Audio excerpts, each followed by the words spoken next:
You see these fans, you know you've got the best in the damn world. This is the Wrestling Matters podcast where we stand up for professional wrestling. Here we fucking go!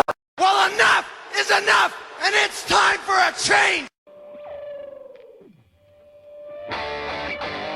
Professional wrestling! This is it! This is us standing up! Yes! Yes! Yes! Yes! Yes! Yes! That's 13-14!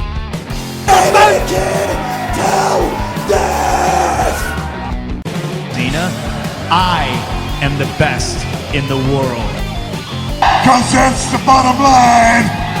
Cause Stone Cold said so.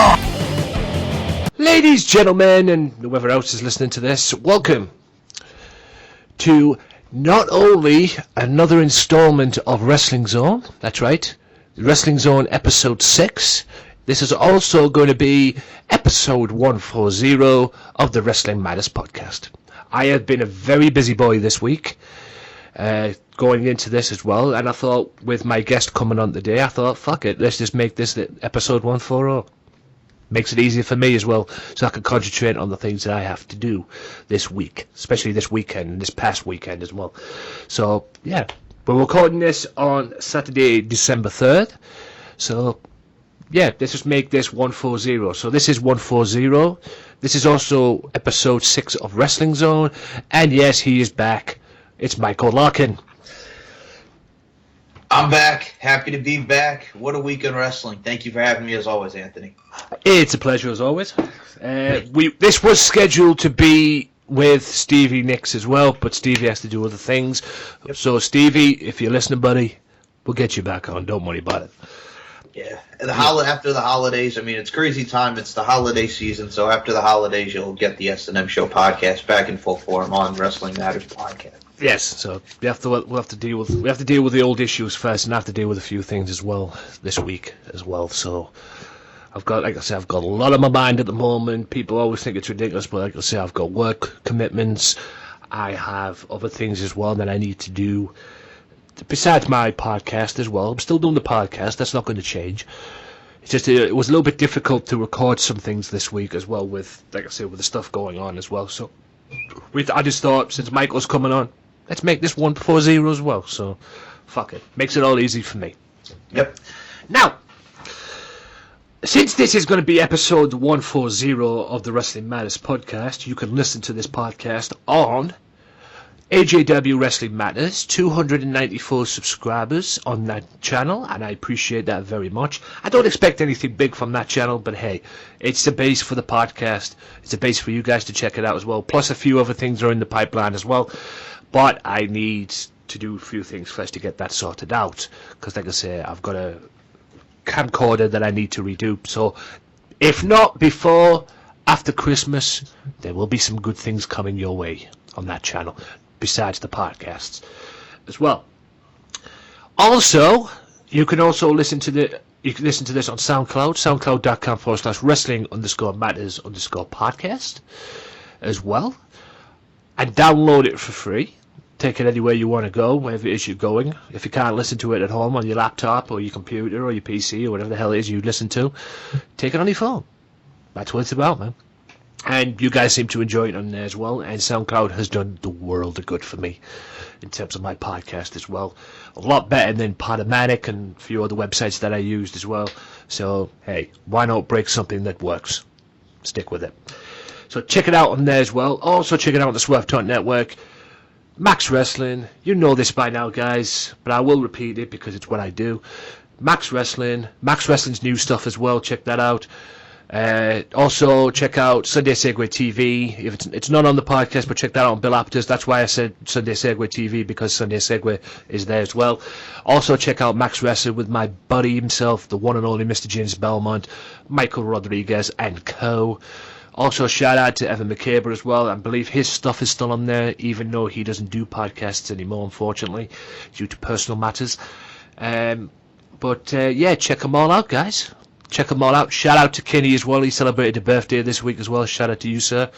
And yeah, just check them all out, guys. Each and every weekend, Monday Friday, Saturday through to Monday. I know, because I'm always on the Monday. But check them all out, guys, because you will not be disappointed. Big shout out to Mystery Island. I hope their first wrestling show went well as well. I need to get back in touch with them about that as well and get some information to promote on this show. I've seen a few things, I've talked about it as well, but I need to help them guys out. It's what I do. But if you want more information on the Mystery Island, facebook.com/Back to the Island. You will not be disappointed with that. And if you're in the area, 56 to 58 Oxton Road, Birkenhead in Liverpool, please check it out, guys. That will be the first thing I'll do when I arrive there, is go to that place. Because I need to check that out. I'll be dying to get myself down there. Hopefully, next year, I can do that. We'll see. And a few other things as well. Shout out to all my partners, OSW TV, The Raging Falcon. Shout out to Rick Dowder as well, Talk Brunch. Check them out each and every week live. Follow at Talk Brunch on Twitter. Do all that good stuff. Rick's a good guy. He really is a good guy. He's been very good to me as well. And hopefully in 2017, we can work together, my friend. If you're listening to this, which I'm sure you are. Because every time I try and send you a link to this, you always tell me you haven't forgotten. So I'm pretty sure you'll be listening to this. So, anywho, now the promotions are out the way. And that's the only time I'm doing the promotions, guys. I won't be doing them at the end as well. So that's the only time you're going to hear the promotions. There'll be fewer things here and there if you listen to this on the podcast. A few things, like a few ads here and there as well. So stay tuned for a great podcast. Now, before we get into our little things, I want to send a shout out to WCPW. I watched Delete WCPW this week. Well, I watched briefly. I haven't watched the full show yet. I watched the stuff that matters. Will Ospreay beats Martin Kirby, and yes, Bully Ray is now a member of Pachiti Club. Yes, you heard me, Bully Ray. Team 3D, and Aces and Eights and all that. Yes, it's the same Bully Ray. Also, we have a new internet champion, and he happens to be the current GFW Next Gen champion. And like I said to Michael before we came on air, GFW still exists. Apparently it does, as Cody Rhodes defeated Sanjay Dutt for that title. Yes, he did defeat Sanjay Dutt, but Cody also defeated El Guerrero, and he's now your new WCPW Internet Champion as well. And we have a new WCPW Champion. I don't know if it's called the World Championship yet, even though Dave Bradshaw promotes the fucking hell out of it, saying it is a World Championship. But it probably soon won't be, since the champion is now Drew Galloway. And I've been very vocal about Drew Galloway. He has took the ICW, made that a World Championship, so who knows? WCPW may be doing good business, and they may be a World Champion in there very, very soon. Plus a few other things here and there as well. Liam Slater and Johnny Moss are now the WCPW Tag Team Champions. Johnny Moss, I don't know that very well, but I've been around that guy. He is the fucking tank. He's some guy you want on your side. You don't want to mess. You want to fuck with that guy. The British suplex machine, as I call him. He just throws suplexes for days. I wish he'd throw one on a promoter, but anyway, on a promoter that I know. But anyway, that's another story here and there. But yeah, WCPW did good stuff. Now to ICW. Shout out to ICW as well. I've seen them fall out to the Fear and Loathing show, the ICW Fight Club. I will review that next week on the podcast. I'll mention a few things here and there. Kenny Williams is now the Zero-G champion, and he beat Lionheart this week as well, so Kenny Williams is back in business. He may very well be facing Lewis Garvin next. Yes, it's Lewis Garvin and I believe Andy Wilde in a match to determine the number one contender for the Zero-G title, so I imagine it'll be Lewis Garvin next. I can't see Andy Wilde win.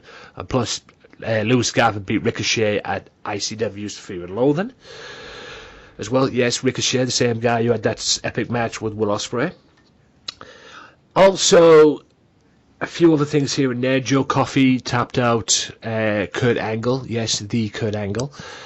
as well, beat him, and a few other things. And as we all know, ICW is back in control. No more Red Lightning, no more Black Label. Stick your Black Label up your ass, as the crowd would say. But I want to quickly talk, before we get into the business that we're going to do with Michael, I want to talk and shoot and get the opportunity to shoot to a website. And I hope you guys are fucking listening to this, because I tweeted that many times about you guys, as well as ICW. And the reason why I did the ICW and Mark Dallas Twitter into that tweet that I made towards you, because I wanted them to hear and I wanted them to see what was going on. Because the idea, Michael, Fear and Loathing, Mark Dallas came up with an idea, even though Fear and Loathing was an pay-per-view. Yeah. He decided to put it on the on-demand service as well, which to me was fucking Christmas. That was like Christmas for me. But not only did he do that, he also put a Friday Night Fight Club taping live, not only on ICW's on-demand service, but he ended up putting it on Facebook too. Oh, that's awesome. And I got to watch that on Facebook, which was good. But when I went to watch it on ICW on demand, there was an error on it, preventing not just me, but I'm sure a few other subscribers on there from watching it. Yes, they fixed it, but thankfully it was on ICW's Facebook page, and I got to watch that. Next night, Fear and Loathing, and the same fucking thing happened. It was an error, preventing us, and it took about half an hour to get the damn pay-per-view on. And I was pissed. And like I say, not only did I do it the previous night, I did it that night as well. I added ICW's Twitter page and Mark Dallas's Twitter page into the tweet just to make them aware of what the fuck was going on. Because, is it Provizzo Share? I can't remember the name.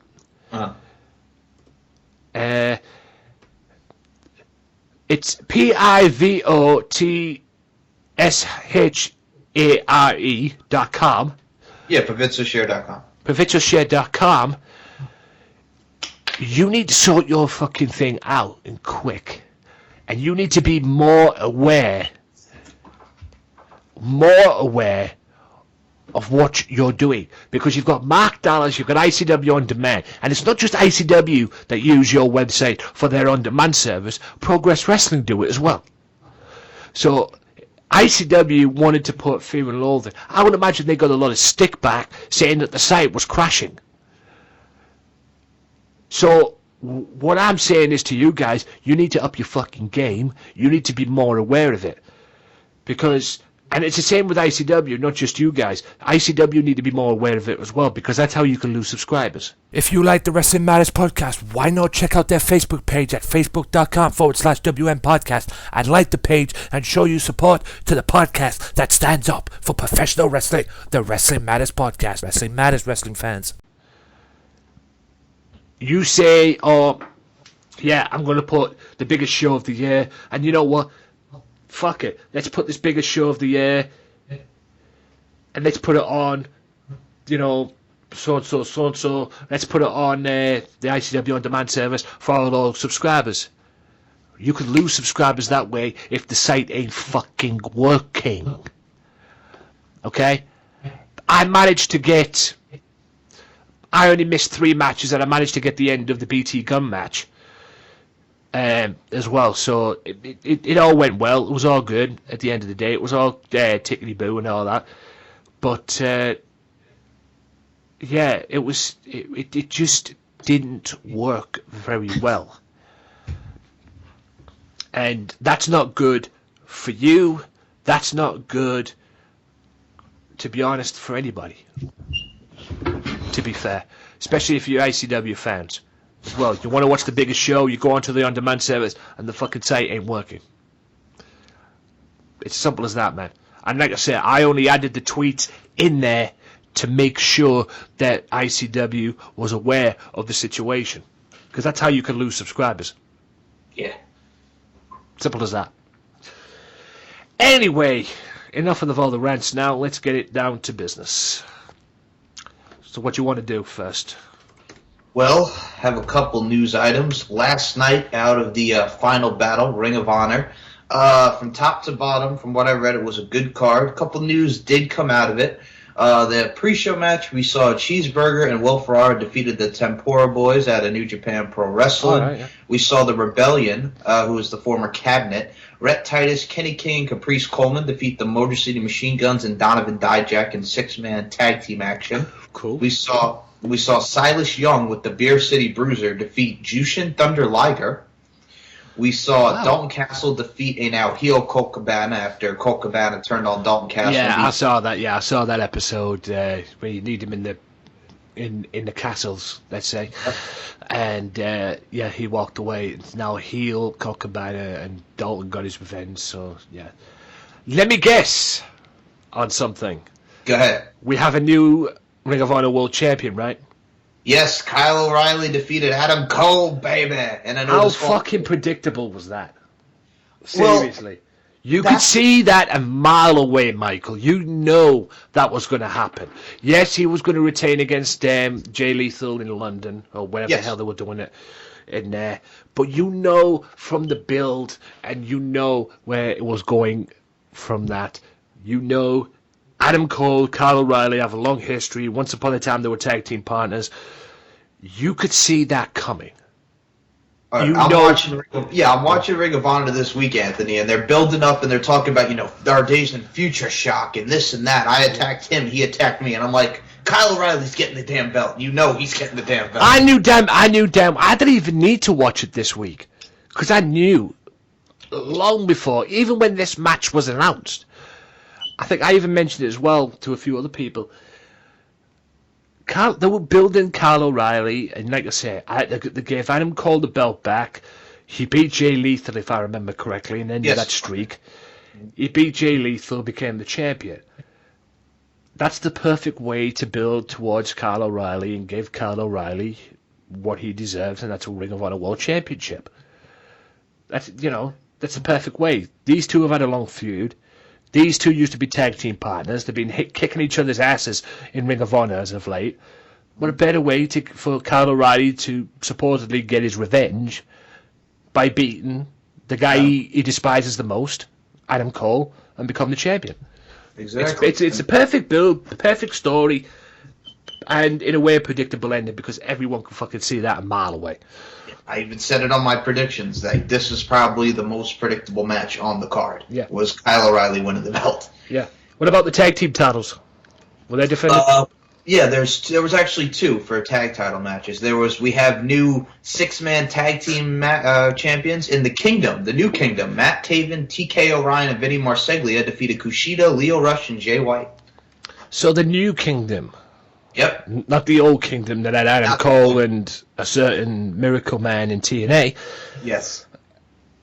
They are not bad. I like those guys. TK O'Ryan and Vinny Marseglia have a lot of potential. Killing it. And I like Kushida, Leo Rush, and Jay White. They're great as a 6-man. Yeah, there is something there with them. I'll say that, but to be honest with you, as much as it pains me to say it, I prefer the old kingdom. To be honest. Now, speaking of tag team, we had the Young Bucks retain over the Briscoes, but there was news after that as Broken Matt Hardy appeared on the screen and said that he and the Hardys are coming to Ring of Honor and they will delete. So the Hardys are coming to Ring of Honor apparently, and they said that he said they had a delightful match. They will delete Ring of Honor.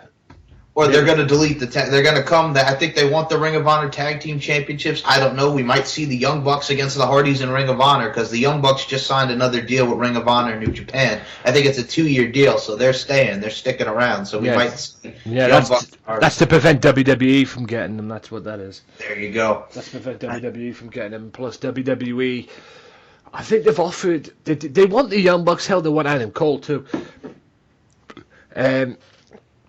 They want the Young Bucks to want Adam Cole as well. Apparently they've been after Adam Cole. They might get Adam Cole now. He's not the world champion anymore. Although he still probably have got commitments as the Brother Club member.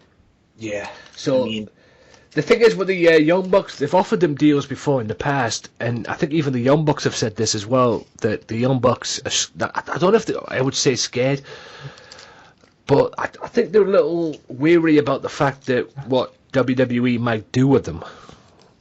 I would agree with that. I mean, I think they would be a great addition to NXT and their tag team division. I mean, the Bullet Club, I enjoy the Bullet Club. Kenny Omega put out on Twitter that the deal has been done, and that they're going to add a new member to the Bullet Club. And a lot of people are speculating that it's going to be Ryback for some reason. But Ryback? Well, because they mentioned it's like this big guy and all this stuff, and I'm like, everybody's like, it's going to be Ryback. But I don't know. I'm looking forward to seeing who the new member of the Bullet Club is. When will we know? I'm thinking either at the next New Japan show or maybe on Ring of Honor. Who knows, man? But I know that there is a new Bullet Club member coming. Oh. That was the tease from Kenny Omega. God. That should be interesting.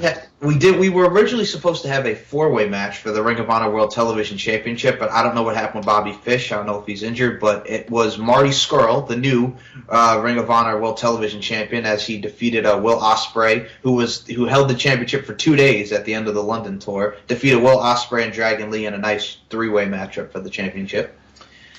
And the matchup that a lot of people are talking about, Cody Rhodes made his Ring of Honor debut and defeated Jay Lethal. He beat Jay Lethal? Blimey. Oh, well, wow. There was a shock out of here. Cody Rhodes turned heel, and as Steve Corino would say, kicked him in the ding-ding, and hit the crossroads on Jay Lethal for the 1-2-3. Yeah. Speaking of Steve Corino, he won't be around for very much longer. I know, the Performance Center. Traded him. He's heading to the Performance Center in January, so yeah. That's going to be interesting. Who's going to be taking the spot of Mr. Corino on the Ring of Honor announce team in the new year? Should be interesting. I mean, it very much so, dude. I mean, I like the fact that they got Corino involved there. Corino has a mind for the business, and Corino's been everywhere, so he'll be a good asset to the Performance Center. Yeah. Anything else? Oh, by the way, let's get out of the way. TNA. TNA? Tell me Okay, on sure. TNA, please. I haven't seen TNA this week because I've been very busy. Normally I would check every week to see what's going on, even though I despise the company and despise the brand at the moment, except for the in-ring product. But I'd always check. You know, I'm a wrestling fan. I would always check. So, well, Anthony, all is right with the world as Brokey Matt Hardy has got over the amnesia. His memory is back. Him and Jeff, the broken brother Nero there, him and Jeff defeated the DCC, Bram and Eddie Kingston with James Storm in their corner to retain the TNA World Tag Team Championship. yeah. Rosemary defeated Jade for the TNA Knockout Championship in a nice 6 sides of steel matchup. Very good matchup. Is that Decay? Is that Decay's Rosemary? Yes. Wow. And now her and Gail, I think, are going to have something going on. I don't know. We shall see. Madison Rayne was on commentary with her boo, Josh Matthews, and the Pope. Sake. Whatever. I mean, if this is what they're going to do now with the knockouts matches, we got to have Madison Rayne on commentary every match. Okay, whatever. Is that Josh Matthews' way of saying that? Oh yeah, I want my girlfriend on commentary, not fucking dipshit Pope anymore. Pope Daddy, baby, Pope Daddy, little Pope. Yeah. Okay, what else can I say? Oh, there was a heel turn in the X division. So they're doing this X Gold stuff, which is still just whatever. They've been doing the same people, 6-man tags, elimination matches, whatever. So Team X Gold, the Go for Broke one, DJZ the champion, Braxton Sutter and Mandrews. They had a 3-way matchup for DJZ's belt. DJZ retained the championship, and Braxton Sutter, was very celebratory and sportsmanship-like with him. Same with Mandrews, but you could tell Mandrews had that look in his eye. So what happened? Mandrews turns heel, kicks DJZ, kicks his legs out from under him, and Braxton Sutter's looking at him like, "What the hell, man?" And Mandrews is just like, he wants the belt, and so we had a Mandrews heel turn. I think we should just have Mandrews go back to Progress Wrestling full time, if you ask me.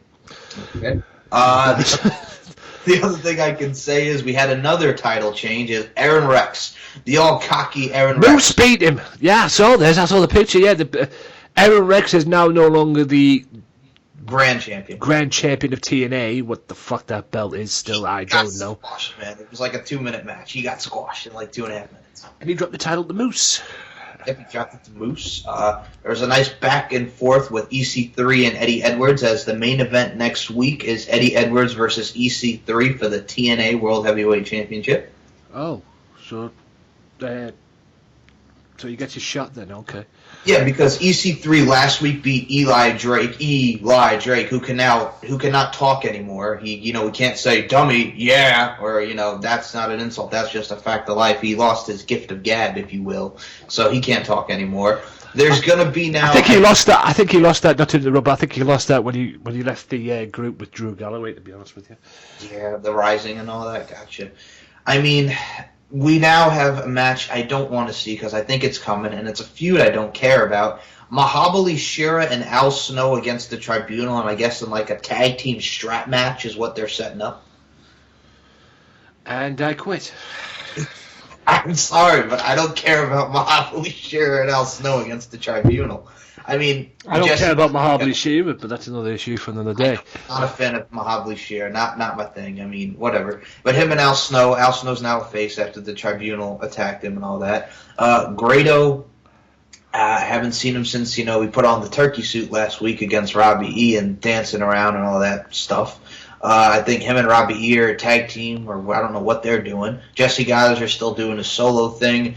Allie, she got beat up by Laurel Van Ness again. Maria was not happy that she got the pie in her face. So they're doing the slow burn with Allie going towards the face side. So that's pretty much all I could say as far as TNA wise. And now, like I said, I did enjoy Rosemary and Jade's match, the Hardys and the DCC. That's the main focal. And then, main event next week is Eddie Edwards and EC3 for the title. Yeah. Eddie Edwards, EC3 for the championship. Okay. And December 15th, Total Nonstop Deletion is coming from the Hardy compound. Hopefully that'll be the night that they delete TNA for good. Probably not. Well, the last thing I'll say about TNA, I know we don't want to talk about it as much, but there is some news. Them and Billy Corgan settled, and they settled. There was a settlement. That whole issues, I guess, are done for now. And January, we have tapings from the 5th to the 10th, I think, for TNA. They'll be taping again. Oh. So they'll be still around then, so well, at least until February at least. Well, we shall see, man. We shall see. We'll see. Yeah. Well, the thing that I've heard is Anthem owns now 90% of the company, and Dixie Carter only owns 10%. I wish you'd own 9% of the company, to be honest with you.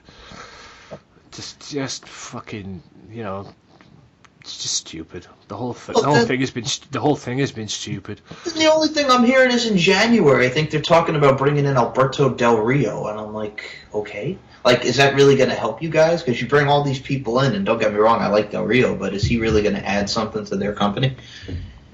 Is Del Rio going to help them? Is the thing. I don't think anyone can fucking help them, quite frankly.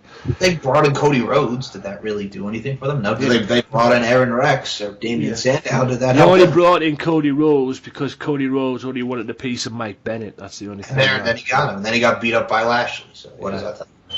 Yeah. That didn't do anything, but he only brought him in to beat up because they beat up Mike Bennett, yeah. Mike Bennett. Because I remember the list that he had when he left WWE, and Mike Bennett was on that list, so that's the only reason they probably brought him in. Yeah. That's pretty much TNA in a nutshell. Yeah, same old TNA.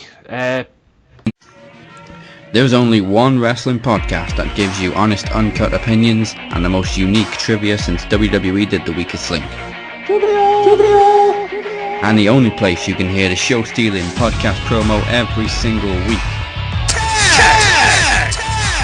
Covering WWE, TNA, Ring of Honor, Lucha Underground. Max Wrestling Podcast is the place for you. Join myself, Evan Money Michaela, the Phoenix, and the Butcher.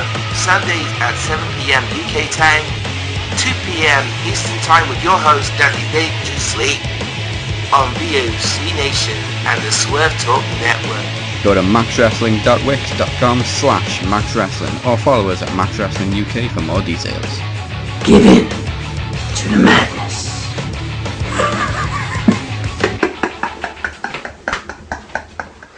sure to check out the Wrestling Matters channel at www.youtube.com/AJW Wrestling Matters for my exclusive review series that I'm doing on WCPW, What Culture Pro Wrestling, brought to you by the good folks at whatculture.com. Each and every week, I'll be reviewing their shows, whether it's loaded or their big upcoming shows as well, each and every week on their YouTube channel. Be sure to check out the Wrestling Matters channel for review shows each and every week. You can also download them for free on SoundCloud. Wrestling Matters, wrestling fans. I'll run through Raw. I've got Raw's results, quick hits here. US Champion Roman Reigns crashed the highlight reel as it should be called, with Kevin Owens, and yes, Chris Jericho was there as well, gets beat up, and then I think Seth comes down to save the day. Yes, Seth came down. And he gets his Universal Championship match later on in the evening, I think. Yes. Is that correct? I might not be wrong. No, I was going to say US Champion. Roman Reigns and Kevin Owens. Yes. Actually, no. It wasn't. I remember what happened on this Raw. I'm thinking of last week. So I remember what happened on Raw this week because, it all led to what happened at the end of the night, towards the end, because as we all know, that led to US Champion Roman Reigns defeating Universal Champion Kevin Owens and became the number one contender for the Universal title, which we'll see at TLC, which we'll get to in a second. It's that Roadblock. That's the Raw paper. Oh, that's that Roadblock. Sorry, yes, the Roadblock. Right, yeah, they did a Roadblock earlier this year. Now this one is Roadblock End of the Line, so it's now a pay-per-view for the Raw brand. The Roadblock to me. I know exactly. That's what I'm saying. But now I guess they want to whatever for the Raw brand. But whatever. We'll get to that. We'll get to that in a second later on, because I just want to talk about that main event for Roadblock later. We'll get to that in a second. Rich Swann defeat Noam Dar. Enzo Amore defeats Rusev by DQ. Tony Nese beats Cedric Alexander. Seth Rollins attacks Chris Jericho in the parking lot and pedigrees him on top of a car. Raw's women's title, Charlotte Flair and Sasha Banks ends in the double countout. Braun Strowman destroys R-Truth. And Sami Zayn going into it with Mick Foley as well. Shoots on Foley, so yeah, I never saw that happen until I saw the video of it, and apparently he shoots on Mick Foley because apparently Stephanie doesn't like him and this and everything, and he says that Foley's gone soft and basically became Stephanie's puppet, if you will.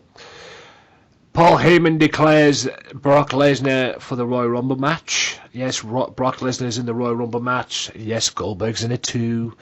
So something's going to go down at there.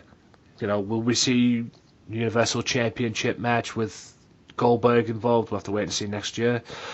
Raw Tag Team Champions retain against Luke Gallows and Carl Anderson. Put these fuckers on SmackDown, please. And I'm talking about Carl Anderson and Gallows. Just please, put these fuckers on SmackDown. They ain't getting shit on Raw. Jesus and the only reason that they're doing it is so New Day can beat Demolition's record. Yeah, that's what it is. Apparently WWE has this fascination about breaking records. Whatever. Sasha Banks in the Women's Championship Take 2.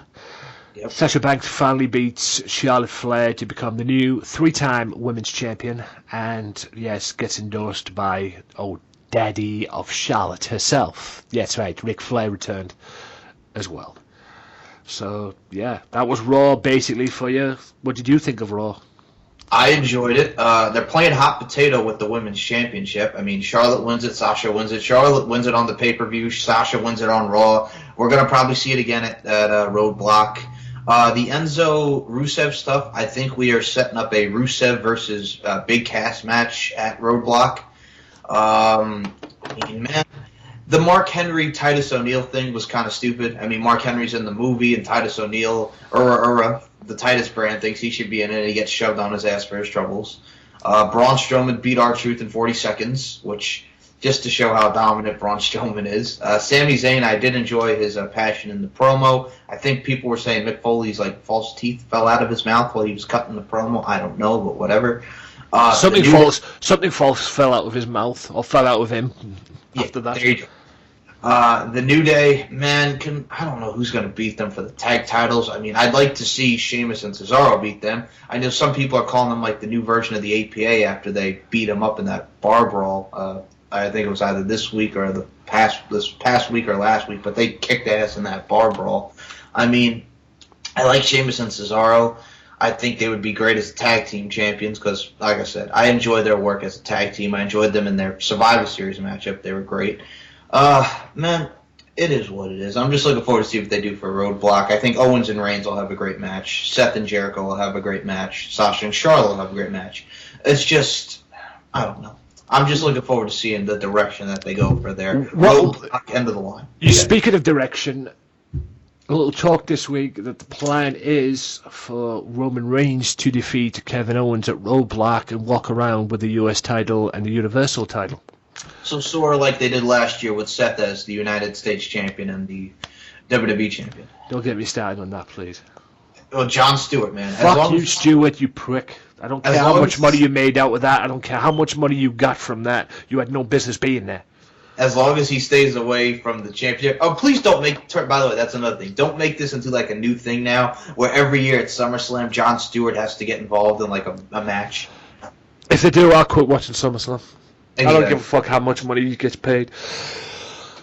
I don't give a fuck how much money he gets paid or gets thingied or whatever the fuck. It's just bullshit. Anyway, Smackdown. Good. Things got heated between Becky Lynch and Alexa Bliss during their TLC contract signing. They will meet at TLC for the women's title. Dolph Ziggler and Kalisto beat Miz and Baron Corbin via DQ. Nikki Bella reached her breaking point with Carmella. Dean Ambrose hosted the Ambrose Asylum with James Ellsworth. And then AJ Styles clashes him into the middle of next week.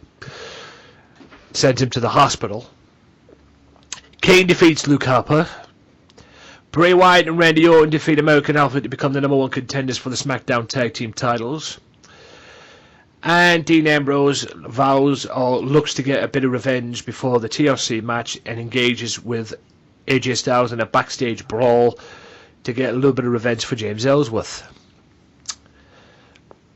SmackDown was SmackDown, ladies and gentlemen. I enjoyed it more than Raw. A little bit weird.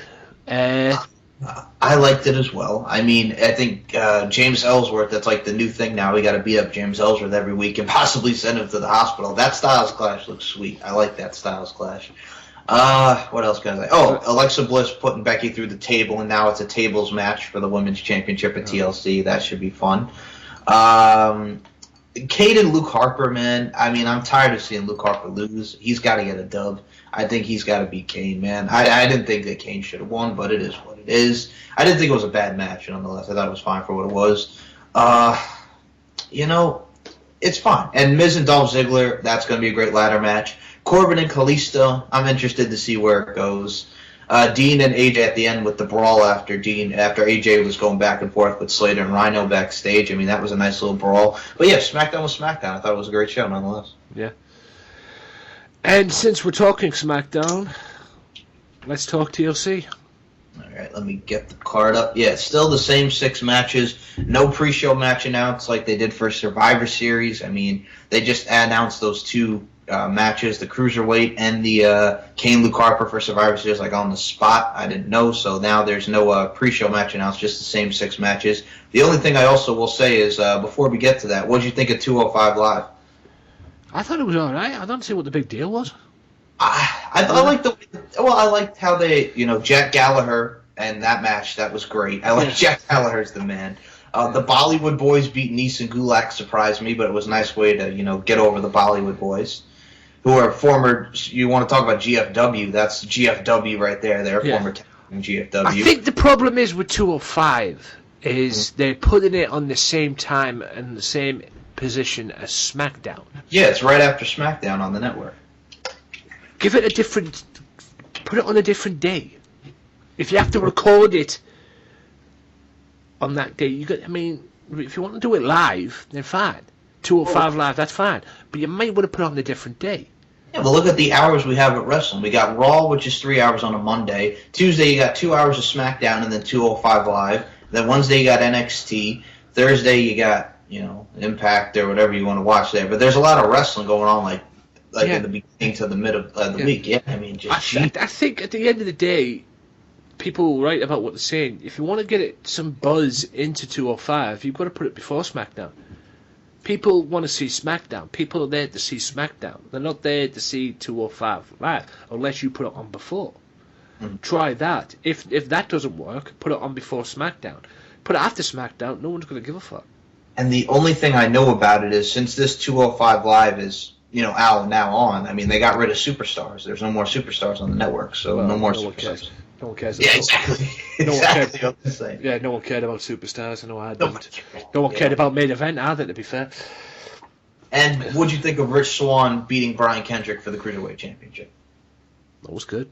I enjoyed it. I mean, I like Rich Swann. Rich Swann is over in my book. I mean, he's going to be great as the Cruiserweight champ. I think they're setting up a three-way for Roadblock. Rich Swann, Brian Kendrick, and TJ Perkins, which I'm all for. Yeah. But they need to... I mean, to be at the end of the day, I'm glad Raw still has the Cruiserweight division, even though it probably would be better on SmackDown. I don't see why they don't put the belt on both shows, to be honest with you. Have the champion be on both shows. It'll make it more, it'll make it more interesting for, the Cruiserweights on SmackDown to get a slice of the pie as well. Have the Cruiserweight champion on both shows. But I'm glad they kept it on Raw and kept the Intercontinental Championship on SmackDown, because it'd been fucking weird if they had, the two secondary titles on the same fucking show. Yeah, that would be awkward. Yeah, that did not make sense. You've got the US title on Raw, and then you have the Intercontinental Championship on Raw. No, doesn't fit.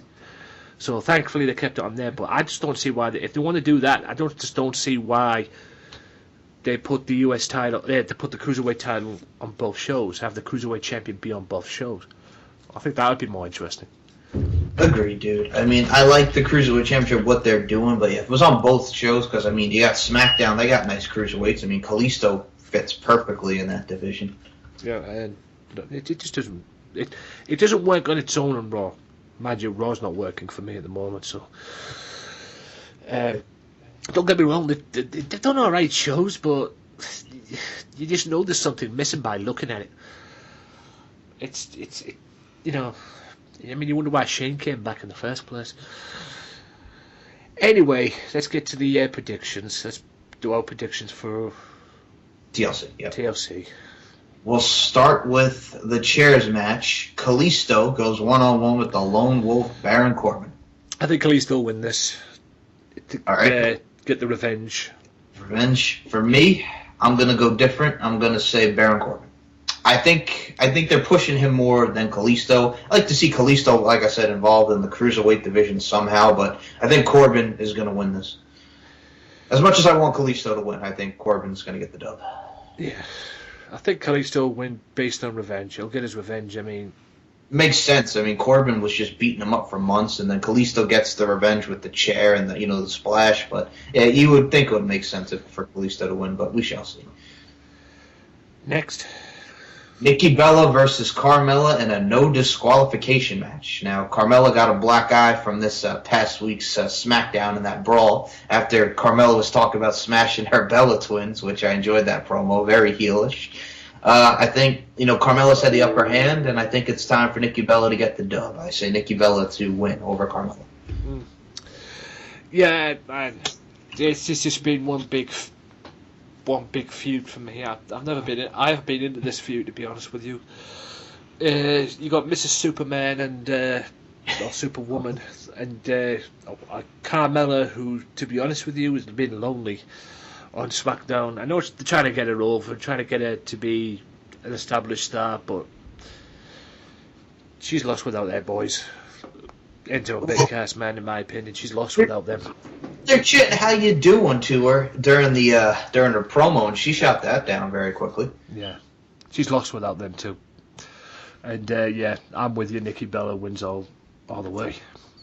All right, we'll go to the second women's matchup on this card. Becky Lynch defends against Alexa Bliss in a tables match for the Smackdown Women's Championship.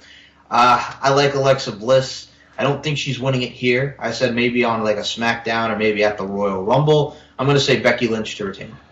Yeah, I want to see Becky Lynch retain here, but I have a feeling Alexa might win. I wouldn't mind it, man. I think she's a great heel. I enjoy her work. Yeah, I have a feeling she might win. I think for me, ever since she got away from Blake and Murphy, I've liked her more. Yeah. Don't get me wrong, I love me some Becky Lynch. Mm-hmm. I have a bit of a crush on her, to be honest. I know. You got the hots for Becky Lynch. Yes, I have the heart for Becky, I'm not going to lie. I just... Something tells me Alexi's going to win this. My prediction is Becky Lynch, but something tells me Alexi's going to win this.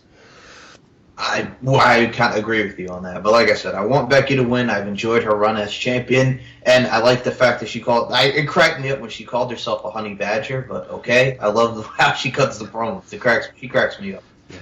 Next. We'll get to Heath Slater and Rhino, the Beauty and the Man Beast, defend the SmackDown Tag Team Championships against the new Wyatt family, Bray Wyatt and Randy Orton. Ladies and gentlemen, boys and girls, the fairy tale will come to an end. We will have new SmackDown Tag Team Champions after TLC, and it's the Wyatt family, the new Wyatt family, Orton and Bray Wyatt. That's my prediction. That was mine as well, and I said unless they want to do the Randy Orton turns on the Wyatts, but I don't see that happening here. I see Bray and Randy winning the titles. Yeah, apparently the deal is they put Randy with Bray. They put Randy with Bray to establish the Wyatt family as a strong team again. What they're doing in terms of if it's a feud still. I don't know. I can't figure that out. That bit out. I don't know if it's going to be a feud. I don't know if it is a feud. I don't know if it is, what it is at the end of the day. But I like this idea, to be honest with you. I think it Orton being in the Wyatt family is making them a little bit more lethal than what they already have been in the past, and getting them back up to where they need to be. And can you believe that with the way that they booked Bray Wyatt, poorly, with the John Cena feud and all this stuff, he's pretty much lost every feud that he was in except for Jericho and Ryback when they did that back in the day. Can you believe that this will be his first championship with that company? Well, at least he's winning again. Exactly. I've enjoyed him ever since he went to SmackDown. I think it's benefited. Yeah, it's definitely benefited him, and it's brought over Luke Harper as well, and Rowan if he ever comes back soon. Yeah, Rowan if he ever comes back, and yeah. But yeah, I think we both can agree that the Wyatts are Bray Wyatt and Randy Orton are taking the tag titles. Yeah, Bray Wyatt, Randy Orton, tag team champions, and that would set up a great feud with American Alpha. That's if they still not feuding with the Usos. Exactly. But we'll see how it goes. I mean, there's a lot of ways they can go with it. Yeah. Next. We'll get to the ladder match for the WWE Intercontinental Championship. The Miz with Maurice defends against Dolph Ziggler and what is supposed to be their final encounter. They've been playing hot potato with the women's title on Raw. Not only have they done that on Raw, they've done it on SmackDown as well with this, and I'm thinking Dolph Ziggler is going to be the Intercontinental Champion coming out of this. I just don't like The Miz, to be honest with you. I think he's a dick. Gotcha. But, I'm going to go out on a limb. I'm going to say The Miz retains, and unfortunately, I don't want to see interference from the Spirit Squad. I don't want to see interference from Maurice, but I think somehow Miz is going to retain the Intercontinental Championship. Jesus Christ, Miz. Jesus Christ, the Spirit Squad. Hey, I got to see the Spirit Squad last weekend here in New York on an indie show, so that was that. They were the NYWC out here in the New York Wrestling Connection. They were the tag team champions for a month, so they won the titles, then they lost them back very quickly because they were going back to wrestling here. And I think Kenny Dykstra just got fired from his normal job for missing dates to do WWE dates. Yeah. So, yeah. And that was also Tony Nese's farewell, because Tony Nese is now on Raw and the 205 Live show. But, yeah, I definitely see Miz retaining over Dolph Ziggler, and I know I would like to see Dolph Ziggler win. Like, yeah, they're doing the same thing that they're doing on Raw with the Women's Championship. They're hot potato win the title. Yeah. Hopefully big things can come out with that. And like I say, I'm going for Dolph to win. I just don't like the Miz. I think the Miz is a dick. Oh, that's the character. And do you see, a lot of people are saying, WrestleMania, do you see Daniel Bryan wrestling The Miz? That's what a lot of people are talking about, if he can get cleared to wrestle. If he can get cleared to it, yeah, it's probably going to go down, because this feud's got to start between the two, and what better way to have it at WrestleMania, even if it's just for one night. Agreed. One match, just let it go. And these two have been feuding, because it was freaking Miz who brought him in the first place in WWE when NXT was still a game show. Exactly. Back in the day, so yeah. And we'll get to that, because there's a lot of WrestleMania possibilities that they're talking about, so we'll talk about that, definitely. Yeah. What we're going to next? Well, we're at the main event, Anthony. It's AJ Styles. Now, speaking of possibilities, go on. It's AJ Styles and Dean Ambrose and the TLC.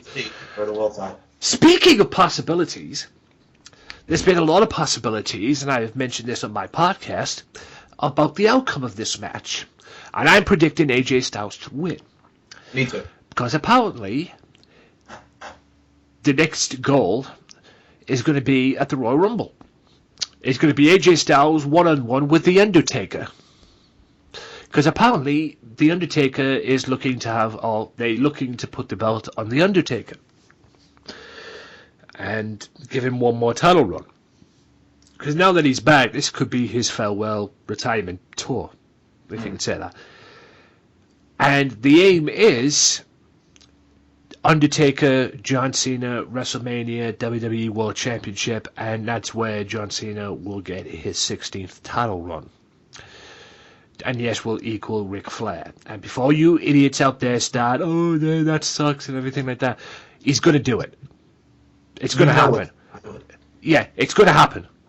It's just a case of when it's going to happen. You know, that's basically the case, when it's going to happen. And they're all saying it's next year at WrestleMania. Yeah, then a lot of wrestling fans will get butthurt, kind of like how they were upset about the Goldberg-Brock Lesnar. Let me ask, were you upset about the Goldberg-Brock Lesnar 1 minute and 25 seconds at Survivor Series? No, I liked it. That's what I'm saying. It reminded me of old school Goldberg. He went to the DeLorean, went back to 97, that Hugh Morris match and how he was just killing everybody in WCW. I thought it was a nice shock value, and it just showed Goldberg. And I mean, it leads to more matches with Goldberg, because you get that Goldberg-Brock Lesnar exchange in the Rumble, and I think it's set in stone that they're going to have a WrestleMania match. Yeah. Be sure to listen to the Sunday Segway Wrestling Podcast. What? Every Sunday with Kenny Killer and the Galdem Sugar Shubs. Yes! Yes! With all the news, views, and laughter that you want. They like jet airplanes. They like long limousines. Every Sunday, the Sunday Segway Wrestling Podcast on Podomatic, iTunes, and YouTube. So why don't you choke on that, slap nut? If you like the Wrestling Matters Podcast, why not follow the Wrestling Matters Podcast now on Twitter at WM Podcast for all professional wrestling news. Wrestling Matters, wrestling fans. Even though there was talk about Undertaker versus Goldberg at WrestleMania. Yeah, exactly. But I think the direction, like you said, do Taker Cena for the title, Cena beats The Undertaker, and he ties Flair's record. It would make sense. I mean, like I say, with all you idiots out there probably going to get buttholed for this, all you Cena haters out there. And listen, I like John Cena. I'm not the biggest John Cena fan, but I do like John Cena. But there has been... I'm sorry, but you can't deny that dude has busted his ass for how many years? I've never denied that. The thing that I can't stand about John Cena is the politics. The rumored politics that has been going on with him behind the scenes. For example, not that anyone cared about the Divas division, but why is Nikki Bella the longest reigning Divas champion? They only did that, obviously, one of them, well, you would say Cena, but also because they were pissed at CM Punk and that whole thing. And AJ Lee was associated with him, so they had her, they just kind of erased her reign there. True. But I still think Cena had something to do with it. I still buy the fact that Cena had something to do with that. To be honest, at the end of the day, that's probably the reason why people are like that. Why Charlotte Flair couldn't get the belt that night, going in to the pay-per-view match, where she eventually got the belt, and they made her look stupid that night. Yeah. But she eventually got the belt, became the champion, which I knew was going to happen anyway. It was just a case of when. But to be honest with you, it would have been better if she got it that night. They just made her look stupid, and like I said, I believe Cena's to blame for that. If you believe dirt sheets and rumours and whatever. But like I say, there's a lot of things that are probably going to go down for WrestleMania, and Undertaker, John Cena seems to be one of them. That is, of course, if John Cena can get over this little hatred that he has for WWE at the moment. Apparently, ladies and gentlemen, for those of you that don't know, John Cena seems to be a little bit pissed off with WWE, Vince McMahon in particular, for paying Goldberg and Brock Lesnar more money for what they did at Survivor Series and that. And bringing Goldberg back. And now he's made it clear that he has nothing against Goldberg, but he hates the fact that Vince McMahon's paying part-timers. When have I heard this before? Oh yes, I know where I've heard this before. That build-up to when he was facing The Rock at WrestleMania. Freaking complaining about that. Same shit, different fucking year, John. Jesus Christ. You're the face of the company. Just because two guys are getting paid a shit ton of money, and I don't care what anyone says, for Brock Lesnar to do that at Survivor Series, he must have got to pay a shit ton of money to do that. And I also think him and Bill are like really good friends in real life. It's made that crystal clear. Bill's turned up at some of his UFC fights. Well, yeah, and I think he with Brock was fine to do that for Bill. Yeah, he was willing to do that. Obviously, there's going to be something down the road, and probably Brock will get his revenge on Bill at WrestleMania and put it all to sleep and avenge the loss, even though he's lost to Bill Goldberg now on two occasions. Yep. You've got the Survivor Series and the clusterfuck that was WrestleMania 20, even though people are still trying to forget that. Yeah. And, but at the end of the day, it is what it is, John. And no matter what, who's getting paid more money, this, and this, everybody knows, whether they like it or not, everybody knows that you're the face of the company. You're the man. You're the top dog. You're the guy. You're the modern day Hulk Hogan, as I call it. You're the guy that makes the money, that makes the merchandise. You're there for the kids. You're on Smackdown now. You're back on the blue team. You're the guy. You're the man. Okay? So I don't see what the big deal is about you complaining about more money with Goldberg and Brock Lesnar. It doesn't make any sense to me. That's just like you whining when The Rock came back, and that led to the feud. Whether that was a feud, whether that was part of the story or not, I don't know. Yes, you were there busting your ass for God knows how long you've been there. But, dude, seriously, grow the fuck up and just walk on with your life. You shouldn't be caring about how much money so-and-so is getting. Care about yourself, man. Okay? Like I said, Brock Lesnar must have got a shit ton of money to do what he did at Goldberg. And yes, him and Goldberg are probably friends behind the scenes. And yes, Goldberg showed up at a few Brock Lesnar's UFC fights. But, like I said, Brock must have got a shit ton of money. A shit ton of money. To do that for Bill. He must have got paid a shit ton of money. Whether he did it for Bill because they're friends, I don't know. That's a different story. But he must have got paid a hell of a lot of money, though, to do that. Same with Bill, as well. Same with Bill, even though he was part of the WWE 2K17 deal, as well. But Jesus Christ, John, fucking hell. Are you going to start complaining about people getting paid more than you now? It's not looking good for you, dude, if that's the case. Yep. I agree, man. Even I'm getting sick of it now. it's just same old shit. I mean, like I said, when have I heard that before? Oh yeah, the Rock match. Yep. You know, you did it when The Rock came back. You complained about him getting probably more money or going into a WrestleMania match with you, you know, or WrestleMania main event saying that he's back and he's back forever and then he leaves there. Jesus Christ, man. I can see why people hate you that much. Especially, I mean, dude, I like you. Don't get me wrong. And I do admire your work and what you've done. But there has been times that I wanted to strangle you. Well, that if I was face to face, I'd be strangling you to death. The best example I think about is when Edge and Jericho were on the Talk Is Jericho there. Well, Edge was on Talk Is Jericho, yeah, with him, and he was talking about they were talking about that match at SummerSlam 2010 where they went against, it was Team WWE against the Team Nexus there, and John Cena was left with like 3 of them. He DDT'd Barrett on the floor, and then he beat the other 2, Attitude Adjustment 1, 2, 3. And I think Edge and Jericho pretty much said to him, like, yeah, this is not the way it should happen. You should lose. And I guess Cena was like, no. And then he even admitted that it was a foolish decision. So, I mean, yeah, there's, if you even go back to 2010 and look at that. So yeah, I don't know. It's still that happened, yeah. I mean, but it's just this thing. At the end of the day, man. I mean, everybody. I mean, this is why I hate.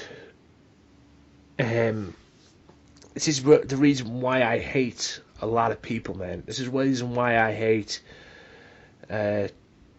You know, backstage politics. This is the reason why I've probably wanted to strangle John Cena on many occasions. Like I say, I do like the guy, but it's the politics behind the scenes. Yeah. I mean, you've got a guy on YouTube called Tyrone Magnus who flat out hates his guts and hates the John Cena character, and he's made that very clear. You know, there's a little person on there, but you could understand why they hate him because of the politics. Deep down, they probably admire the character. The only reason they probably hate the character anyway is because it's been so washed up and watered down and shoved down our throats for God knows how long. They loved him during the whole Thugonomics thing and all that stuff. Oh, yeah, they loved him through that. I mean, because he wasn't so, you know, washed down. And even I did as well. I mean, I was a huge fan of that. Me too. I did, but once we got to the whole hustle... But then Vince McMahon one day grabbed hold of him, took him backstage, tied him up on a chair and says, I am making you Hulk Hogan. You are the new Hulk Hogan. And then you are my Hulk Hogan. And then it... After the whole chain gang stuff that he did, and then the hustle, loyalty, respect is where they kind of went down with that. Yeah, it went downhill. It went down. Definitely went down with that. As well, but I mean, Jesus, John. Fuck's sake. You know, it's just no, dude. Just get on with your job. Do whatever it is you're doing. Host Saturday Night Live. Do what it is you're doing or whatever. And just take care of your business. Don't worry about how much so-and-so is getting paid. This doesn't look good. It makes you look like a complete dick. And it's not good for your little things with the kids as well. Just throwing that out there. Anyway. And I think we can agree, but when we bring him back to TLC, he did the last match, we're both agreeing AJ Styles is retaining over Dean Yes. AJ Styles, Undertaker, Royal Rumble. It's happening. It's got to happen. And if they do it a different way, I'll be very surprised, but it's, you know, it's going to happen. What I don't like as well, I want to bring another thing up as well since we're talking WWE, Raw. And I believe it was Raw from 2 weeks ago. Mm-hmm. And I mentioned this last week or 2 weeks ago on the podcast. I'll talk about it in full detail now. Goldberg makes his announcement that he's going to be in the Royal Rumble match. And as he was going to do that, you could hear in the background the "You screwed Brett" chant. Oh, God, yeah. Yeah, I talk about John Cena growing up. I think the fans need to grow up on that. The thing I think about with Goldberg is, you know, people with the Montreal screw job and all that with Brett, Shawn, and Vince, I mean, I think we've gotten past that. But, I mean, Goldberg accidentally kicked that man in the head. He didn't do it on purpose, you know, to end his career. I mean, it wasn't like he was like, oh, look at me, I'm gonna take liberties and just kick Brett in the head. No, it was accidental. He didn't mean to, you know, do what he did to the man, for God's sake. Yeah. Apparently also, as well, WWE star is unhappy. Apparently Dana Brooks been having heat backstage on Raw. I mean, not just on Raw with WWE, because apparently she's going out with someone from the creative team.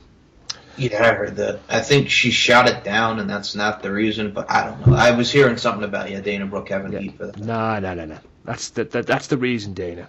That's the reason, Dana. Okay?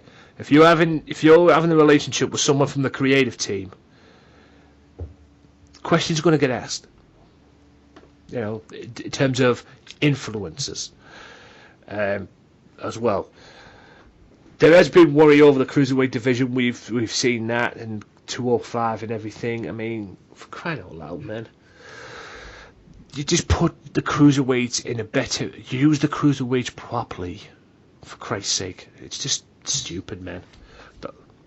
I mean, don't get me wrong, I am glad that the cruiserweight title's still on SmackDown, but yeah, it would be it's still on Raw rather. It should have went to SmackDown probably, but like I said, I'm glad it's still on Raw in terms of the fact that in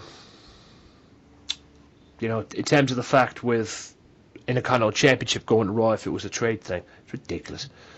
Apparently Dana's also upset with the WWE treatment, that little off thing we just mentioned there. Apparently she's upset with that as well. So, and also another thing as well, which reminds me about Dana Brooke. Go ahead. I saw a clip this past week, I believe it was from Total Divas, and it involved Lana. Oh, yeah, she did her move and Lana wanted to kick her ass? Yeah. How could you complain with something who's had more experience in the damn ring than you, Lana? Lana, you're hot, don't get me wrong. But you're getting hot over somebody doing a move that she's probably done well before you even did it? Yeah. Really? I mean, I understand that she wants to learn. You could tell she's very anxious and she wants to learn, which I admire. That's great. But it's just like she's been doing that move more than you have because you rarely get in the ring. But okay. Yeah. Except for that one WrestleMania. Yeah, the only thing you do is hang around Rusev. But Jesus Christ, man, fuck. Yeah. According to NoDQ.com, it seems that Samoa Joe is going to be coming to the main roster very soon. Well, yes, because as we recorded this, Shinsuke Nakamura in Osaka, Japan, just won back his NXT championship. Yeah, and apparently the next feud for Mr. Nakamura, now he's the NXT champion, will be taking on the man we all know as Glorious. I heard, yes. Bobby Spoiler Roode. alert. He wins a number one contender, I think, tournament that they're doing on NXT, and I think that'll probably be the match because TakeOver is going to be in San Antonio before the Rumble in January, so do Nakamura versus Roode for the title there. Yeah, I think that's what's going down. So, a little spoiler there, but I think it's going to be Nakamura one-on-one with Bobby Roode as well. So, yeah, I mentioned about John Cena hosting Saturday Night Live. Anything you want to add? Sure. I do have a This Week in History because I love doing these. Turning Point 2007, we're celebrating the 9-year anniversary of that for TNA, which that's the infamous Samoa Joe shoot in the main event there because Scott Hall no-showed. It was supposed to be the Angle Alliance, Kurt Angle, AJ Styles, and Tomko against Samoa Joe, Kevin Nash, and Scott Hall, but Scott Hall no-showed, and this is around the time, again, when Scott Hall had his demons. So pretty much Samoa Joe gets on the mic and says, Scott Hall punked out on me and on every single fan in this building tonight. And then he said that Scott Hall, Chico, kiss my ass, you punked out and you're a punk.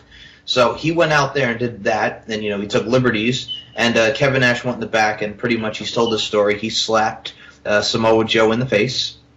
There was a little tiff there. And then WWE, on their programming, when Mr. Kennedy was feuding with Shawn Michaels around this time for Armageddon 07, he brought out like a fake Diesel and a fake Brett and, a fake Razor from Shawn's past. And when he introduced the fake Razor, when he got into the ring, Mr. Kennedy goes, thanks for showing up. So that was 9 years ago. A little history.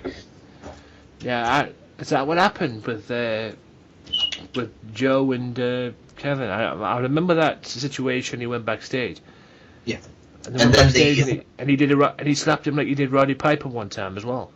Yep, and this was the replacement that they had for that pay-per-view was Eric Young, who wrestled. That was double duty as he beat James Storm earlier in that pay-per-view. But yeah, that was your history. And the other thing I could say is Tamina Snuka is back this week, and it looks like she'll be back on the Raw brand. Yeah, and looks like Ospreay, from what I'm reading here, Ospreay's heading to WWE. That would be a great addition. I enjoy Will Ospreay's work. So William Ospreay is coming to WWE, apparently, from what I'm getting here. A potential bad sign about Buzz Sunday night's pay-per-view. The American is not sold out as of this writing as well, so TLC will not be sold out, from it looks like. In a recent interview with ESPN.com, Will Ospreay comment on a potential potential run with the WWE. I just feel like right now it is not the time for me. Trust me when I say this. WWE has always been the thing I've grown up watching. Guys like Paul Heyman, who I've met, and Matt Hardy, who I've met. So many names who I can mention who have inspired me. The WWE will be the dream. However, I want to go in there with a big splash. I don't want to go in there and be thrown in the shallow end of the pool. I want to be thrown in the deep end, and trust me when I say this, I'll swim. Okay. So, potential, I guess, but at the moment, doesn't seem that way at this moment in time.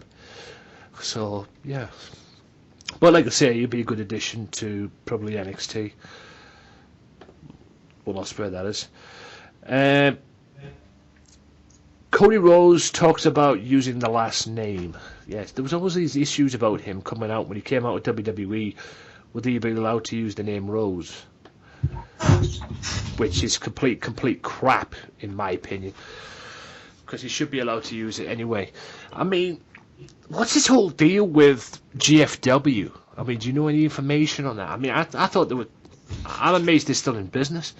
Me too. I mean, Cody Rhodes, I guess that was one of his indie spots. I mean, he got to wrestle Sanjay Dutt, and I heard it was a good match, and now he's their champion. But I know Jeff Jarrett's trying to get it off the ground. I mean, it was on Ric Flair's podcast talking about it, but it's just like, I want to see them do well, because I like Jeff Jarrett. I mean, he was very adamant about getting out of TNA and that whole schmoz at the end there, and that whole GFW-TNA relationship, that whole angle was just ridiculous. One of my, not my favorite parts of watching TNA last year, but whatever, man. I want to see GFW do well, is what I can say. Yeah, there's a video going about an interesting idea for Daniel Bryan versus The Miz as well. So be sure to look out for that as well. What else is there to talk about? Paige is coming back from her suspension in about a week's time. On what? Raw? I would think so. I mean, we'll see what happens, man. I mean, I like Paige, but it's just, man, she really had that mental breakdown. They're going to show it on Total Divas, her getting a tattoo of Alberto's name and all this stuff. So let's see how it pans out. Be sure to listen to the Sunday Segway Wrestling Podcast. What? Every Sunday with Kenny Killer and the Galdem Sugar Shugs. Yes! Yes! With all the news, views, and laughter that you want. They like jet airplanes. Woo! They like long limousines. Every Sunday, the Sunday Segway Wrestling Podcast on Podomatic, iTunes, and YouTube. So why don't you choke on that, slap nut?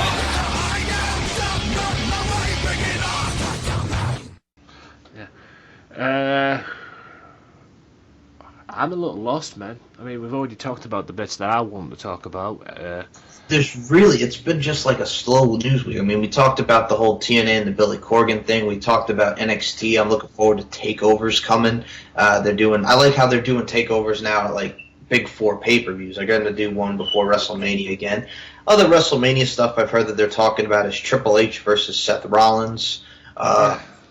A lot of people are saying, like, Shaq and Big Show, as you know, it looks like it's going to be taking place. Big Show's down to 396 pounds.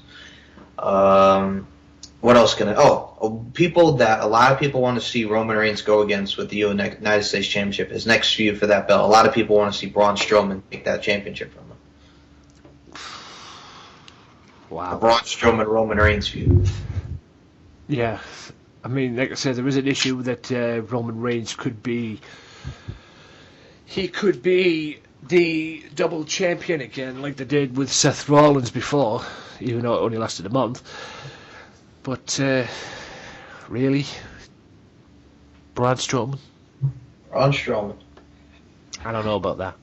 They like that guy, man. I mean, he's athletic for his size, but, you know, whatever. Oh, he is good. I mean, like I said, he's just never had that issue now. I mean, it's great that he's broke away from the Wyatts now and he's getting that development on Raw that he probably should have got a long fucking time ago. But, you know, it is what it is, man. I mean, is he really ready to be a champion yet? I don't know. I don't know about that one, to be honest. And for the love of God at TLC, don't do like the stupid shit. Like we said, we both know AJ's winning, but don't do stupid shit like James Ellsworth out of nowhere he turns heel and costs Ambrose the match. Don't do any like stupid finish like that. Yeah, that would be ridiculous. Yeah, just out of nowhere for the shock. Just don't do that, WWE. And another thing, Carmella apparently got a black eye from Nikki Bella on SmackDown, is what they're talking about. So. Yeah, I have seen the pictures. Doesn't look good. Latest on Hulk Hogan return. He's been in talks with, so we may see Hogan at WrestleMania. Which, you have to bring him back. I mean, it's been long enough. You got to bring him back. Should they got rid of him in the first? I mean, all right, they didn't want to have anything to do with the whole situation and everything. And to be honest with you, I would have done the same thing. I would have, said, hey, we'll clear you from our spots and everything like that until you've got this thing cleared. And then we'll bring you back and everything once you get rid of it and everything. But like you say, it has been long enough, and yeah, it does need to continue and just need to go on and quick, quite frankly. What's your take on Mick Foley as general manager at the moment? Yeah, should they quit? Should they get rid of him as general manager and bring in somebody else? Because I don't like him as general manager, man. I'm not a fan either, man. He's just been doing all these, he's been doing too much of the passionate shoot promos every week. I mean, that's the Mick Foley type promos. He's a good guy. He's, but when he's with Steph, he's got to, add the little heelish thing to him, or Stephanie's berating him. But I really am not a fan of Mick Foley as the GM. I don't think it's worked. Do you think Cesaro should be on SmackDown? Absolutely. But depending on what... I was going to say, what's your take on this whole situation? Because you got Cesaro hates his spot on Raw. I mean, John Cena ain't the other one who's upset with WWE. Cesaro is as well. You got Sami Zayn in this so-called promo that he did on Raw with Mick Foley. Yeah. Mick Foley as well. Could he be heading to SmackDown? Daniel Bryan's teased that, apparently. What's this whole deal? I mean, it's getting out of control, I know that. I mean, I know it's the brand extension and everything, but what's your deal on it? I would love to see Sami Zayn on SmackDown. He could have a great feud with whoever for the Intercontinental Championship, him and The Miz again. Cesaro would be great in that picture, or, do something with Cesaro, because, I don't know, man. I don't want to see the watered-down version of the APA with Sheamus and Cesaro. I'm sorry. I think they're a great team, but don't make them like the APA. Yeah, that was a little bit interesting now you think about it, the old APA thing. It's just stupid, man. It really is. That's all Sheamus and everything. I mean, these two don't even get along, really.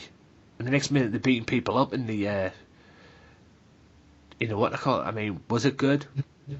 No. No, they're just beating people up in a bar. It's the old APA bar fight that they used to do back in the Attitude Era is what that was. Yeah, what's your take on the announcers? Because you've got 3 people of Raw. And you got the 4-man team on SmackDown. And you've got the 4 horsemen on SmackDown. Oh, man. I think they were trying to add somebody else because David Otunga is just so bland. I mean, I like more Ronaldo. JBL is JBL. And I like Tom Phillips. I think him and Corey Graves do a great job on NXT. But yeah, Tom Phillips is good. I like Tom Phillips. Tom Phillips would be like replacing Morrow now. That's the level he's on. Yeah, him and Moore are really good. I like him more. I like Morrow's should stay where he is. Because when WWE signed him, no problem. But the thing that annoys me is, yeah, David Otunga's not the best announcer you'll ever hear in your life. Even I'll go on record in saying that right now. But give the guy a chance, come on. Why would you need to bring 4 guys on Raw? I bet you Raw, Cole, Byron Saxton and Corey Graves are fucking laughing their asses off.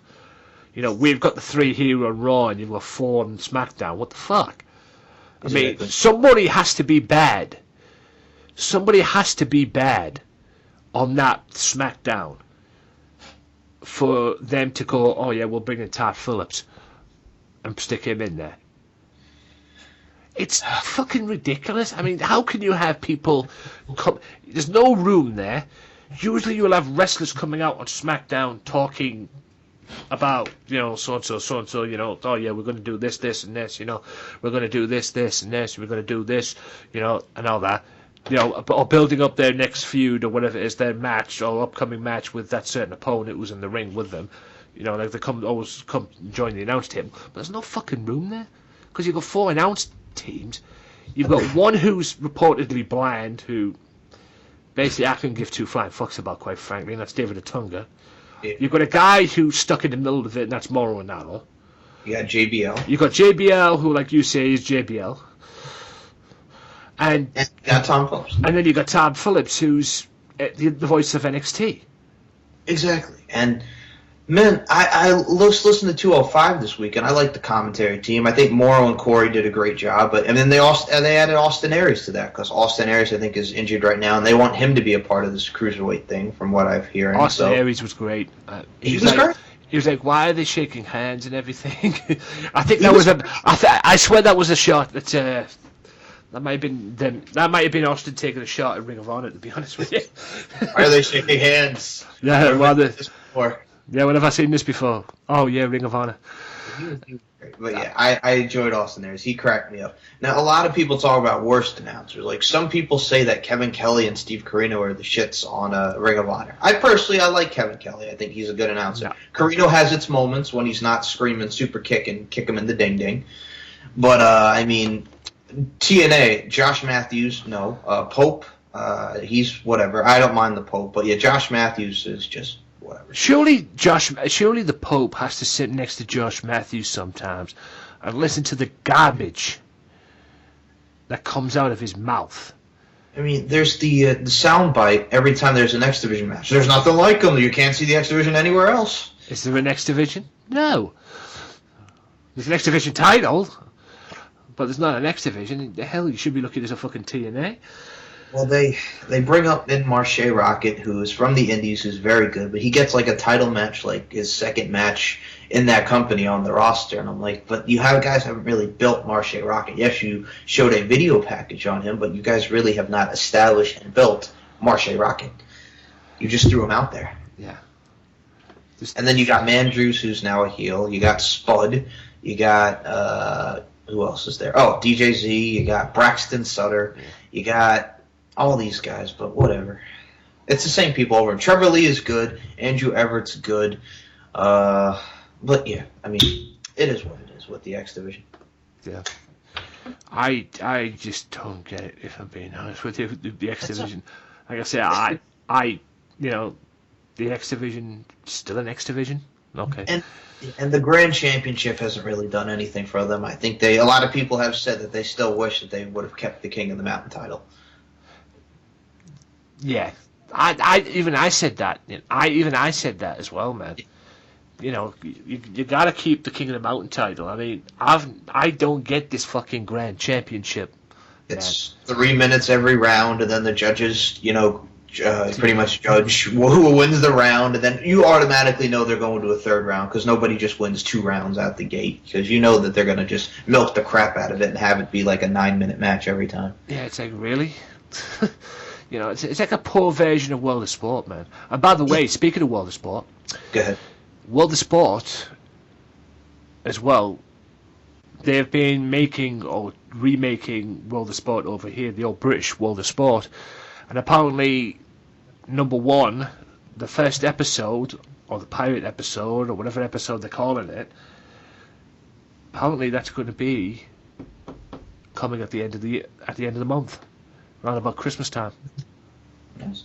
So, you know, because I saw a picture of it the other day with Grado, and yeah, I think I'm very much looking forward to that. To see what happens.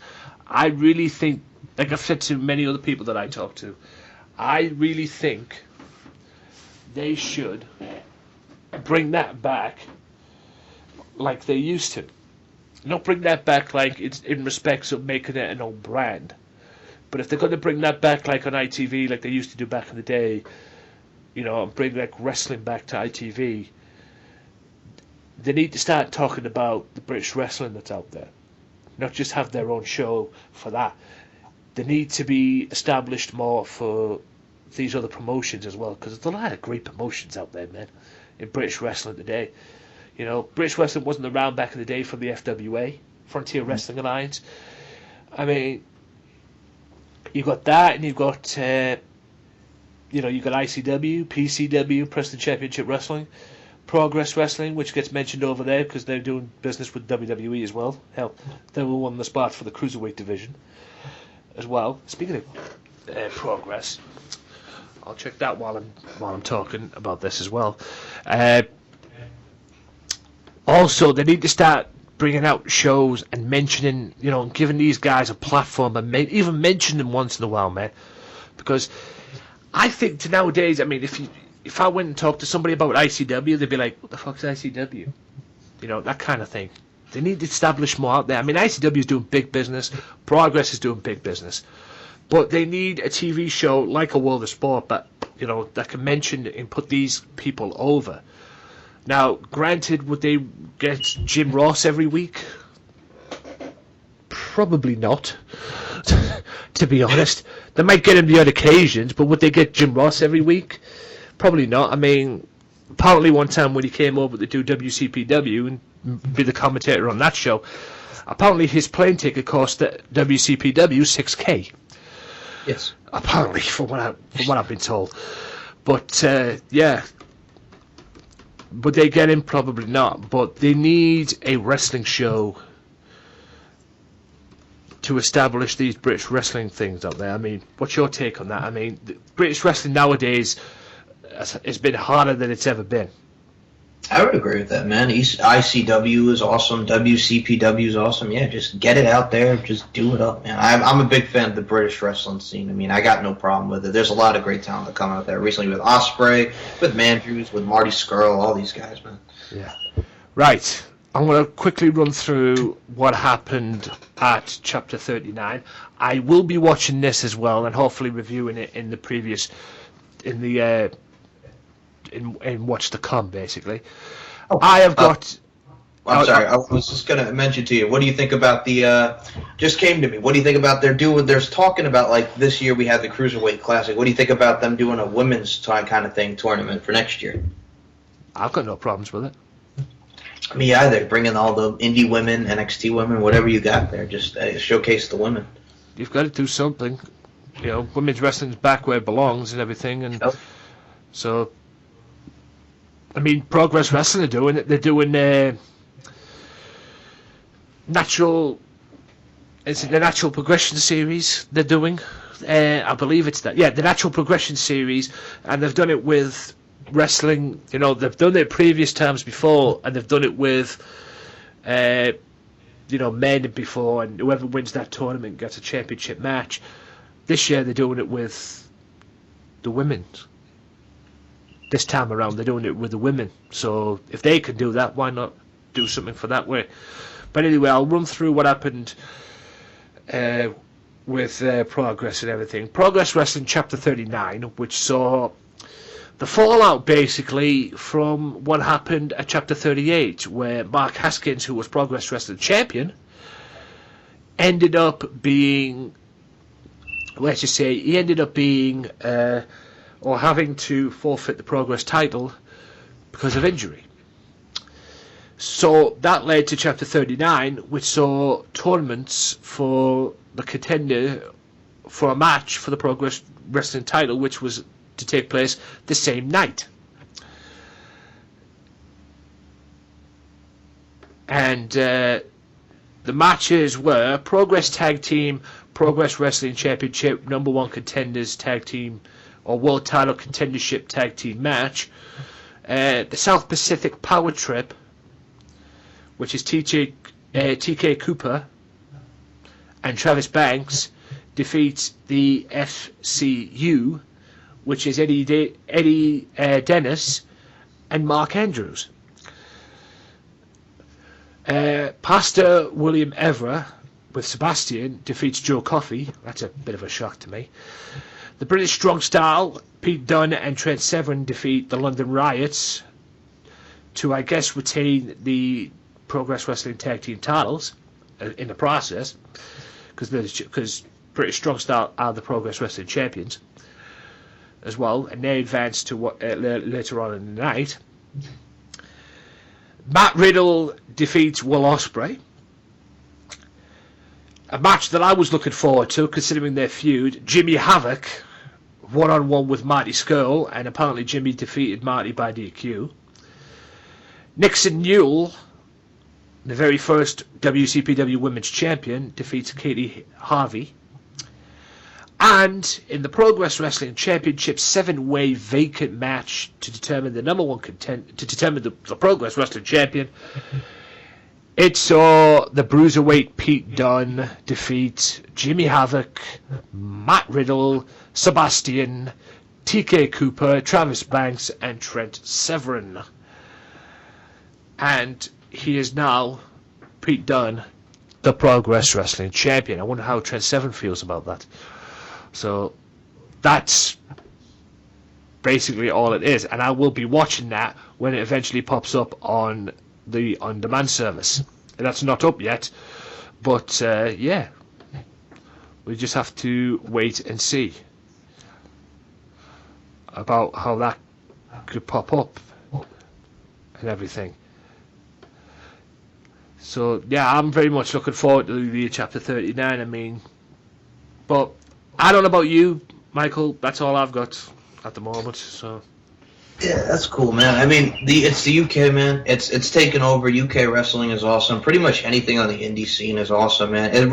I've always said, with this year, 2016, it's a great time to be a wrestling fan. Only other thing I can mention is that I did crack up is Jim Cornette and his recent rants on Vince Russo and his views that Vince Russo has talked about on his podcast about women and women being president, and that, you know, he didn't think Hillary would be president because women are meant to be president or something, and he was all for Donald Trump. And he just shit on him and Rocky Mountain Pro because Rocky Mountain Pro lost their TV deal. So yeah, I mean, hey, they're not the only ones who've lost their TV deal. Exactly. TNA lost their TV deal in the UK with you guys because of spoilers. Those damn spoilers getting out. Yeah, that's just excuses from. That's just an excuse from fucking what we call it. That blaming spoilers. Fuck off. Dixie Carter, man. Dixie Carter, full of shit. I'm sorry. I mean, every time I hear people say thank you, Dixie. I mean, I get it in a way, but I'm just like, really, what am I actually thanking her for? Yeah. Oh, in Jim Cornette's case, thank you, fuck you, bye. Exactly. There you go. Thank you, fuck you, bye. Cornette, and it's yeah, but pretty much that's all I've seen is him like shooting on Russo again for that, and just his stupid shit. Just Vince Russo should just not open his mouth. Yeah. Yeah, I question Vince Russo on many occasions, what he's done and all that. I mean, at the end of the day, it is what it is, and it has been what it is, man. I mean, it should be very interesting, though. And for poor Vader, man, apparently from what he said, 2 years to live. I mean, just hopefully all goes well with Vader, man. Apparently, it's the same with Snooker as well. Apparently, Snooker has 6 months to live. He has terminal cancer, I heard. I'm like, what's going on, man? It sucks. Yeah. Yeah, I mean, it's... it's... I think what has been, man, it's been kind of like a slow news week too. I mean, we had the pay-per-view coverage, that's the main stuff, but then I think these pay-per-views are killing us. Were you saying like next year they're trying to like reduce some of the pay-per-views? They are planning on reducing some of the pay-per-views next year, going back to, I think they're bringing the Elimination Chamber back. Well, that's what I got. I think they're bringing the Elimination Chamber back, and I think it's going to go down. We all know Royal Rumble, the Royal Rumble match, whoever wins gets a shot at the champion at WrestleMania. I think they're bringing the Elimination Chamber back to determine who's going to get a shot for their belt, but we don't know how it's all going to pan out, basically. It doesn't seem that way that you're going to get two pay-per-views a month again, and like it's basically said, the 2 pay-per-views a month is trying to get ways of getting new subscribers, and it doesn't seem to have worked. As well, even though I'm already a subscriber, so there you go. But it doesn't seem to have worked, and I don't think they're going to do the deal that I said before about having, apparently there was a survey going out, or poll going out, who they want to do, to have like these indie promotions on their network as well, give these indie promotions a try, but I don't think Vince McMahon's up for that, quite frankly, from what I've read anyway. So yeah, I mean, at the end of the day, if they were to do that, we all know why they would do that, and that was, it's basically ways to get more subscribers. Even the old packaging, the package deals that they were coming out with the $4.99 and all that, if, like I've said many times, if they go beyond $10.99, they're fucked. Because I just don't see people wanting to pay $15.99 or $15.99 or $14.99 to get extra things added to their package on the network and everything. That'd be like paying for a fucking pay-per-view over here in the UK on box office, which usually 1 month costs £15, $14.99. The next month costs 20 quid. And you wonder why I'm on the network. But yeah, I mean, they are looking to ways to break down the pay-per-views for next year, and they are looking for ways, to get more subscribers, but the plans that they're putting together don't seem to be working. Nope. So, I mean, what's your deal on that? Man, I mean, I get it with the, trying to get more subscribers with these pay-per-views, but it's too many pay-per-views for me. That's kind of how I feel. Like, there's a pay-per-view here, and then there are like 2 or 3 weeks there's a pay-per-view.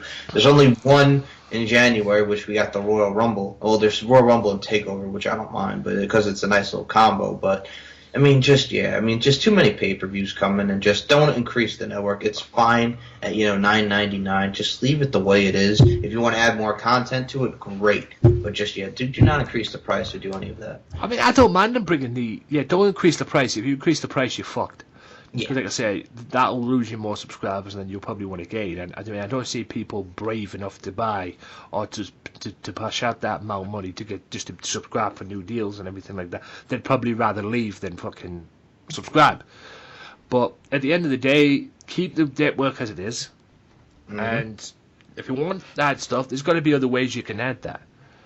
But at the end of the day, it's just not, things are not working for the network at the moment. People are not taking any interest to the network at the moment, and it's a shame, man, because whether you like WWE or not, the network's the shit.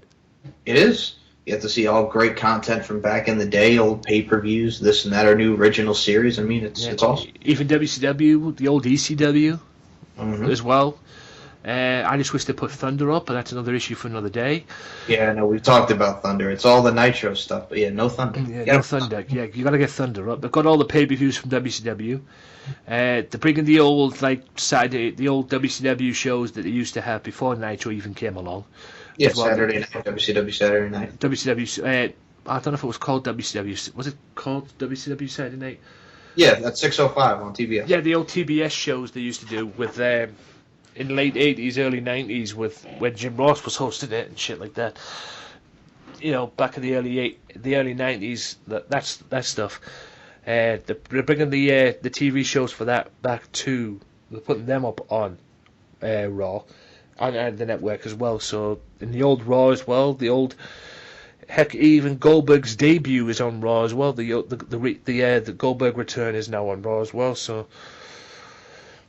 is now on the network as well. So yeah, it's just good stuff, man, and it's worth the price. $10.99. It's worth the price, man. It is. But I don't know about you, mate, but that's the end for me. Yeah, I think we pretty much hit it all, dude. We hit it all for this episode. We pretty much did it all. There hasn't been that much.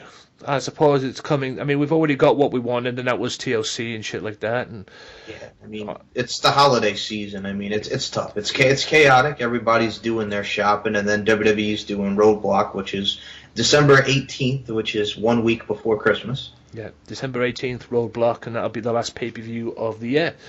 Yeah. So, as well, and hopefully you guys enjoyed TLC.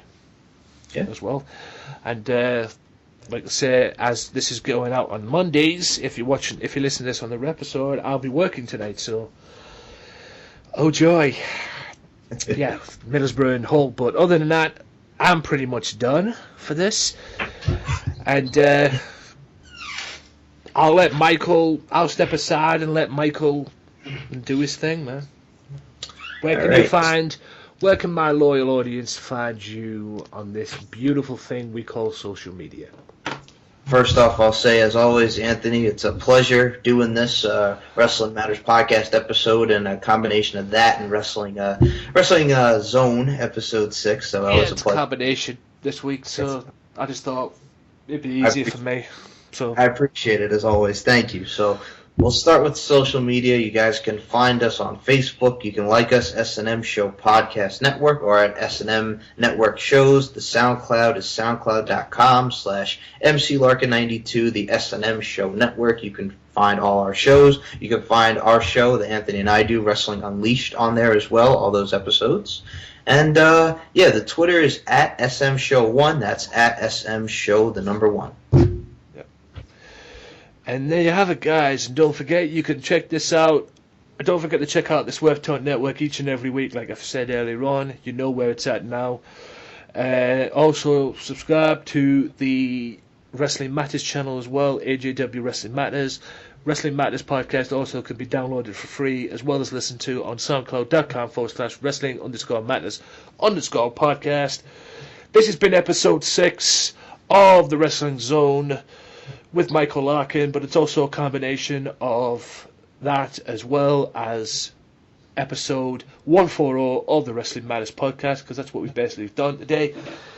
Things might be a little bit different on this thing, guys, if you listen to this on the Wrestling Matters podcast, or as part of the Wrestling Matters podcast as well. This would be a little bit different to the full audio as well for the Wrestling Zone. But this is Wrestling Zone episode 6 with Michael Larkin as part of Wrestling Matters podcast episode 140 as well. This has been the whole audio. Next week on the podcast, granted I don't have any people, granted I don't have any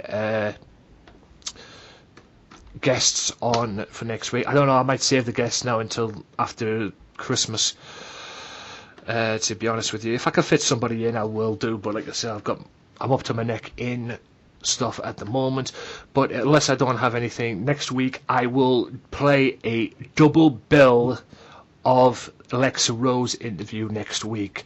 I would have done it this week, but I thought, no, we'll keep it this simple this week. So Lexa, if you're listening to this, don't worry, the interview will continue next week. I will play a double bill next week. One at the beginning of the show and one towards the end of the show, or one at the end of the show as well, so you'll get to be on the podcast as well. I've been very busy this week, last week, so everything will be back to normal this week, so don't worry about it. Hopefully I can get you back on after Christmas as well. So yeah, we'll just have to see what's up. Hopefully we can help out. Hopefully we can get everything as well. I'm trying to get Fame Black on this as well, but things have not been going according to plan at the moment as well. So hopefully I can get him on ASAP. If not, it'll have to be after Christmas. So until then, guys, next week a double bill of the Lexa Rose interview will be on no matter what, and also there'll be a few things on after that as well. And I'll be talking ICW as well next week. So for Michael Larkin, my name is Anthony Walker for the Wrestling Matters Podcast and Wrestling Zone Episode 6. This has been Wrestling Zone Episode 6 and the Wrestling Matters Podcast Episode 140. Thank you so much for watching, guys, and until next time, peace out. Well, enough is enough, and it's time for a change! Professional wrestling! This is it! This is us standing up! Yes! Yes! Yes! Yes! Yes! Yes! That's 13-14! Make it till death! Cena, I am the best in the world. Cause that's the bottom line. Cause Stone Cold said so.